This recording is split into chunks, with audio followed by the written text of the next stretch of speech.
Assalamualaikum warahmatullahi wabarakatuh. Nama saya Rudi Adiwardana dari Prodi Agroteknologi Universitas Muhammadiyah Palembang. Pada kesempatan kali ini saya akan menjelaskan tentang populasi dan juga sampel. Kita masuk pada materi pertama, yaitu populasi. Apa sih populasi itu? Kita ambil sebuah contoh agar mudah dipahami. Misalnya pada suatu daerah tertentu yang akan kita lakukan penelitian terdapat 100 orang. Jadi semua yang ada pada daerah ini, yaitu 100 orang ini, merupakan populasi. Atau dapat kita simpulkan bahwa populasi adalah semua objek yang akan kita lakukan penelitian. Maksudnya semua orang yang ada di dalam situ yang akan kita lakukan sebagai untuk penelitiannya, yaitu jadi semua objek. Lanjut ke sampel. Apa sih sampel itu? Sampel merupakan bagian dari populasi, sebagian kecil dari populasi. Jadi misalnya pada suatu wilayah terdapat 100 orang. Nah, di bagian wilayah tersebut terdapat bagian-bagian kecil. Misalnya di bagian sini ada 50 dan di sini 50. Maka sampel itu merupakan bagian ini, 50. Yaitu sebagian kecil dari populasi. Sebagian kecil dari populasi. Nah, jadi populasi adalah semua objek yang ada pada suatu wilayah yang akan kita teliti. Yaitu ini contohnya seperti 100 orang ini. Sedangkan sampel yaitu sebagian kecil dari populasi itu. Nah, dalam sampel terdapat yang dinamakan teknik sampling.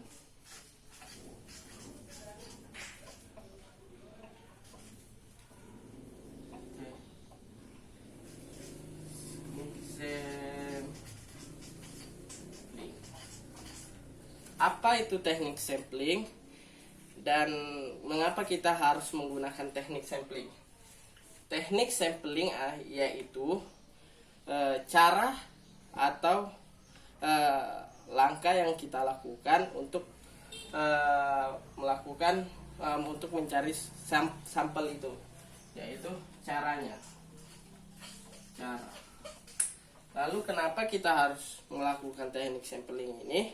Karena selain untuk mempermudah, yang pertama mempermudah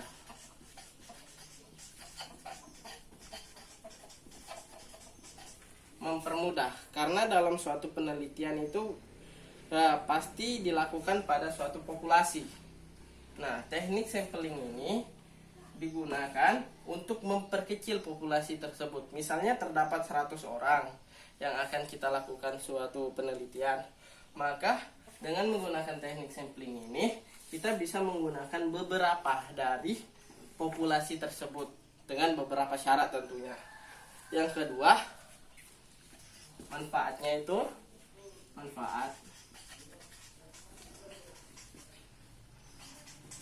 yaitu menghemat biaya.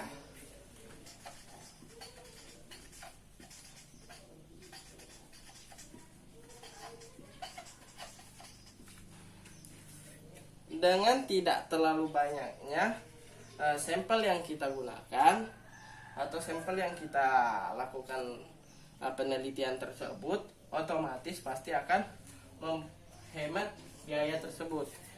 Kemudian manfaat yang ketiga yaitu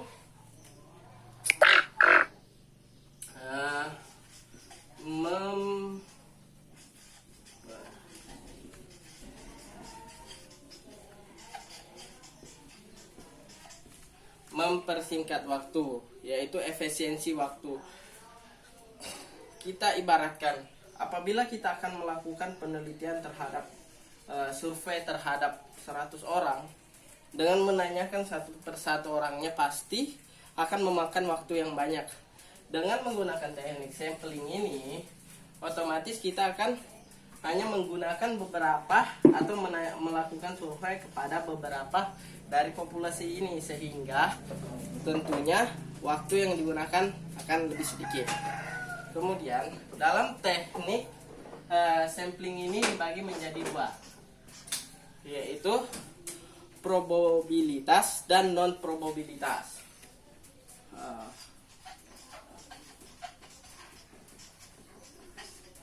Dan non probabilitas dan non probabilitas.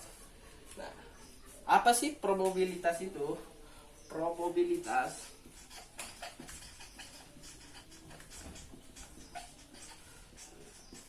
jadi kita ibaratkan dalam suatu perusahaan terdapat wanita dan perempuan.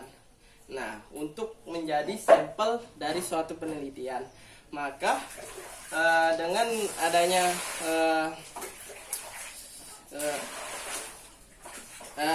teknik probabilitas ini, maka semua baik laki-laki atau wanita memiliki kesempatan yang sama untuk menjadi sampel, memiliki kesempatan yang sama.